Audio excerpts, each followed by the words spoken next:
So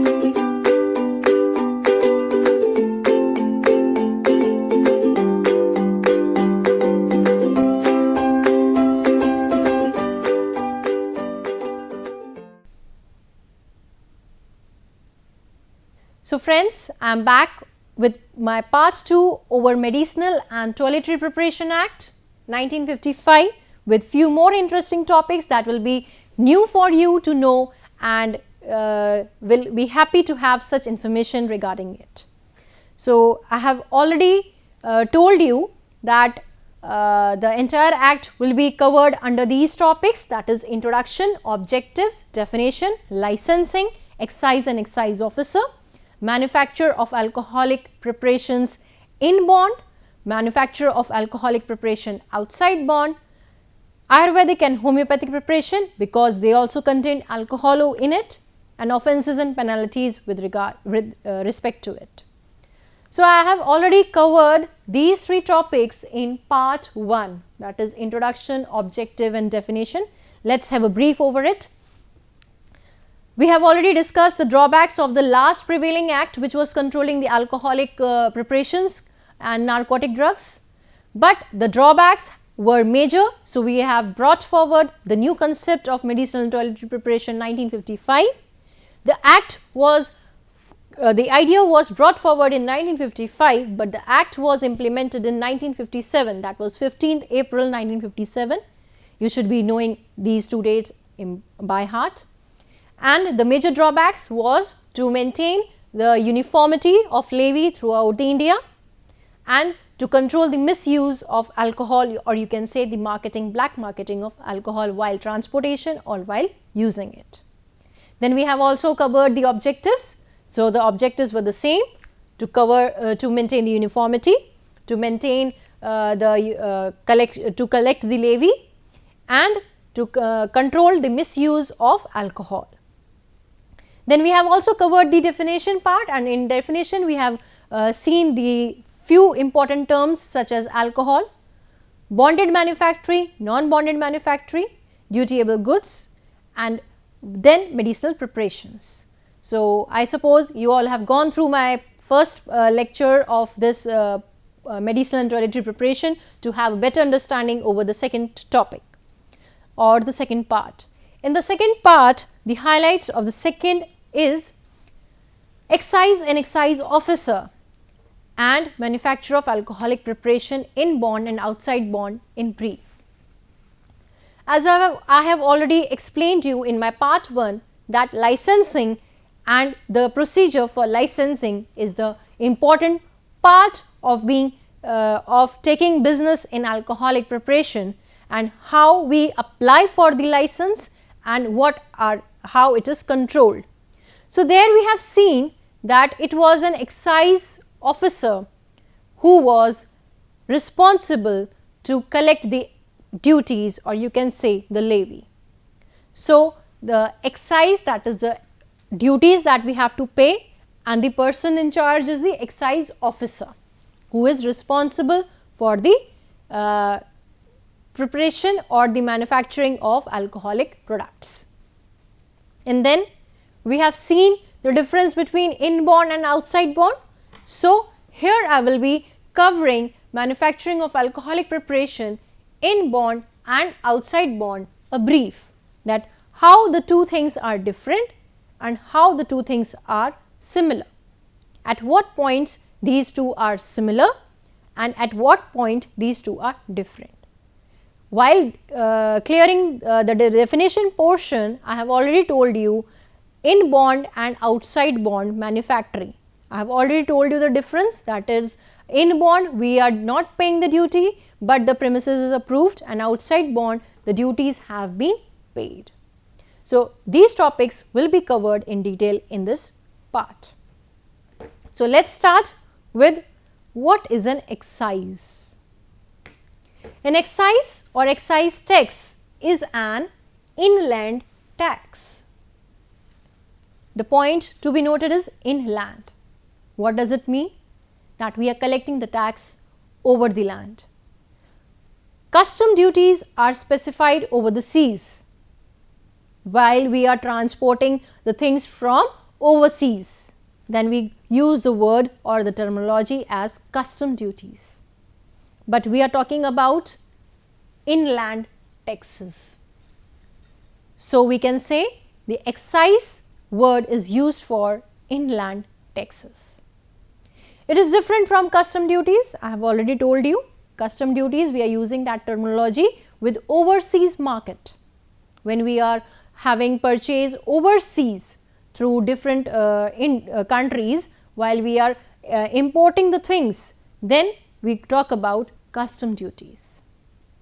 In other words, an excise is considered an indirect tax. We all know, being a citizen of India, we have to pay the tax, and who come under taxable income, they have to pay the tax. But over here we are talking about excise, which is considered as indirect tax, that you have to pay that ransom to the government for the purchase of it. So, in common terminology, but not necessarily in law, an excise is distinguished from sales tax or a VAT in three ways. We are talking generally, we are not talking about the laws and we are not talking about the specific words, but in general we can say that the tax, or we can say the excise tax, is different from sales tax or VAT. VAT is value addition tax. It is different from these two. Excise tax, or you can say the tax that we are collecting over alcoholic preparation, are different from the two, that is sales tax or the VAT. So, let us see in detail. An excise typically applies to a narrow range of products. Narrow range of products, the range is alcoholic preparation, or you can say the medicinal preparations. An excise is typically heavier, accounting for a higher fraction of retail price of the target products. So, it is higher amount of fraction that is collected over the products. An excise is typically a per unit tax. Now, we will see how we calculate the tax. So, here is the procedure. It is calculated per unit. Per unit means, for example, if we are preparing 100 bottles of alcoholic syrup, then it is calculated per unit of that bottle, and then we will multiply by it 100. So, the total tax will be calculated. We will be seeing the formula that we use to calculate the tax in coming slides. So, an excise is typically a per unit tax costing a specific amount of for a volume or a unit of the item purchased, whereas a sales tax or a VAT is an ad valorem tax and the proportional to the price of the good. That means, if we are purchasing you can say about 100 rupees market value product, then it is proportional to 100 value, then it can be roughly it can be calculated as 10 rupees, then it is called as ad valorem tax. VAT is value added tax, जो actual market price है उसके ऊपर add value tax you have to pay, that is proportional to the cost of the product.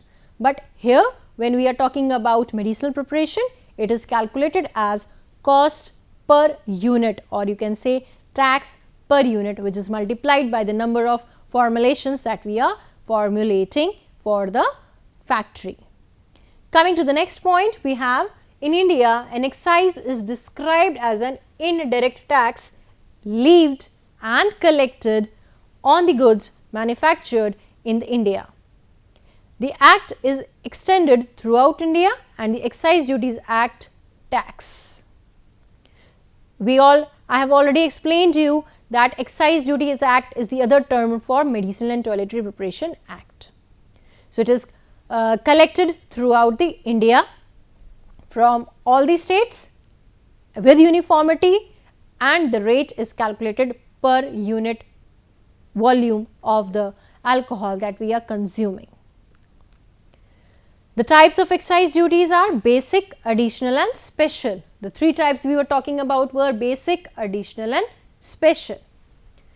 The term excisable goods means the goods which are specified in the first schedule and the second schedule to the Central Excise Tariff Act 1985 as being subject to a duty of excise. That is dutiable goods. I have already explained you about dutiable goods, that is the substance on which the duty has to be paid. So, those substance, how we will specify it? Those substance, the list of those substance are mentioned in Central Excise Tariff Act 1985. It has the list of those substances on which we have to pay the duty or being subject to a duty of the excise. So, let us see it again. The term excisable good means the goods which are specified in the first schedule and the second schedule to the Central Excise Tariff Act 1985. That is, the Central Excise Tariff Act has made up of many schedules, and in schedule 1 and schedule 2 of the act we have the list of those drugs, or you can say the substances or the medicinal preparations on which the tax has to be collected. So, while collecting we have to go through with those schedules to collect the tax. There are three types of parties who can be considered as manufacturer. So, while we are talking about the manufacturing of alcoholic preparations, we have to talk about the manufacturers also. And when we talk about manufacturers, it can be three types. Those who hired the labor, this is the first one. Those who personally manufacture the goods, this is the second one. That is, those who hired the labor, that we have taken the permission from the government, but we are hiring the labor for the preparation of such formulations. Second, those who's personally manufacturing the goods. In the question, get the goods manufactured by employing. And the third one is those who get the goods manufactured by other parties. That we are not having the license for manufacturing, but we are ordering the other parties to manufacture it for ourselves. So, that is third party production. We will be learning it in unit 2 also, that how the third party production takes place and how we work on loan license and the manufacturing of drugs under loan license. So, that is third party production. So, you have seen the three ways, or you can see the three types of parties under which the manufacturers are working or manufacturing of alcoholic drugs are being carried out. That is, the one who have hired the labor, second, the personally manufacturing goods, and third, the other party working or other party manufacturing. Now, if we talk about that is 50 per unit, that is minimum price for the sale of alcohol should be set at not less than 50 p per unit, that is 50 p per unit have to be charged minimum for any kind of alcoholic preparations. What is the unit and how we calculate it? That will be coming up in the next slides. Let us go through it. The term unit is used to quantify the alcoholic content, that is, how much unit of alcohol is being used in the preparation of the formulation. The term unit is used to quantify alcohol content. A unit corresponds to approximately 8 grams or 10 milliliters of alcohol, that is ethanol. So, here it is clear. If we talk about in weights, it should be 8 grams, or if we talk it about in liquid form, then it should be in 10 milliliters of alcohol. That is, it is the amount or the volume of alcohol that can be present in 1 unit preparation of any drug. For example, to learn it simply, that if we are preparing an 100 ml alcoholic syrup, cough syrup, then it can have 10 ml of alcohol in 100 ml of syrup. So, it will be counted as 1 unit of alcohol. So, we can say that 1 unit of alcohol will be equal to 8 grams or 10 milliliters of C2H5OH. So, this is the amount, or you can say the unit of how we calculate it in alcoholic preparations. So, quantity in dutiable goods वो कैसे calculate होगी? The quantity in dutiable units is the amount of or the volume of product that you are claiming a remission for. So, this is the main point over which we are able to calculate the tax. So, for example, if a syrup is having 16 grams of alcohol, then we can say that one bottle of syrup is having 2 units of alcohol. Is it clear? So, it is the amount of alcohol that is being used in one formulation, and then we multiply it by the unit. So, this was the unit, the concept of unit and the quantity in dutiable units that we use. I suppose this has been clear for you. Now, let us see the formula that is being used. The examples of dutiable units is the sticks of cigarettes or cigars, kilograms of tobacco or compressed natural gas, liters of fuel, or you can say the liters of alcohol. So, you can see, and I suppose it has been clear for you ki how is 1 unit calculated, or you can say the 2 unit being calculated in single formulation, and then it is multiplied. So, dutiable units are being calculated. The excise duty is not payable on first 1.15% of alcohol content in beer. So, if we are talking about in beer, then initial stages पे 1.15% पे कोई charge नहीं होता, that is minused. 1.15% अगर unit alcohol present है beer में तो वो ड्यूटेबल नहीं है, लेकिन उसके ऊपर that is above that it has to be used in the formula. So, let us see the formula that is being used, that is total liters of beer into alcohol strength minus 1.15% is equal to dutiable quantity. That is dutiable quantity kitni bani? We have to minus 1.15%, that is the initial alcohol content in a particular unit. So, this is the formula that we are using, that is the total liters of beer into alcohol strength minus 1.15%, which is equal to dutiable quantity. So, with this we have seen the formula that we are using to calculate it. Now, coming to the power of excise officer. So, it was the duties of excise officer to calculate the duties over it.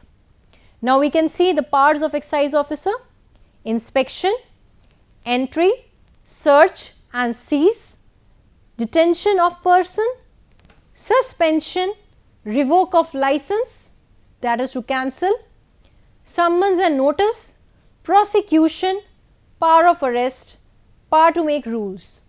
So, if we talk about excise officer, he have all these powers over with him to control this act.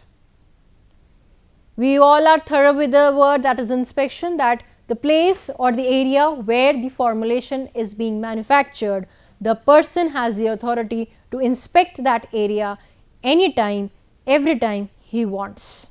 The excise officer can at any time go to the manufacturing unit and examine the procedure and the way the people are working to produce those alcoholic formulations. He has the control over the entry, search and seize, detention of a person. They can stop the person from being manufacturing or for manufacturing of alcoholic drugs. He can suspend or revoke the license, he can cancel the license. Who? The excise commissioner has this power to cancel the license of manufacturing if the things are not according to his rules. He can send the summons or the notices to the people, or you can say they can give the chance to correct those things. Prosecutions, power of arrest and powers to make rules. All these are the powers of excise officer. If we talk about the duties of excise officers in detail, then we have checking the qualification and the experience of the technical staff, equipments, suitability of buildings and applicants' financial position. If you are being learning, then I have already told you in my first lecture or the part 1 of Medicinal and Toiletry Preparation Act that it is the excise officer who is responsible to do all these things. So, ultimately it is under his control to check the qualification, experience of the technical staff who is being involved in the manufacturing, equipments that we are using, suitability of the building and the applicant's financial position. All this is being controlled by excise officer. Visit the premises at regular intervals, countersign or indent to get alcohol from distillery. That is, with his sign only you can have the issue of alcohol from the warehouse for using it in the formulations. So, these are some of the duties of excise officer. Now, if we talk about the responsibility of excise officer, correct collection of duty and penalty. It is the main function of excise commissioner, or you can say the excise officer, that is the collection of tax, duties and penalties. Articles seized should be handed over to the officer in charge of police station.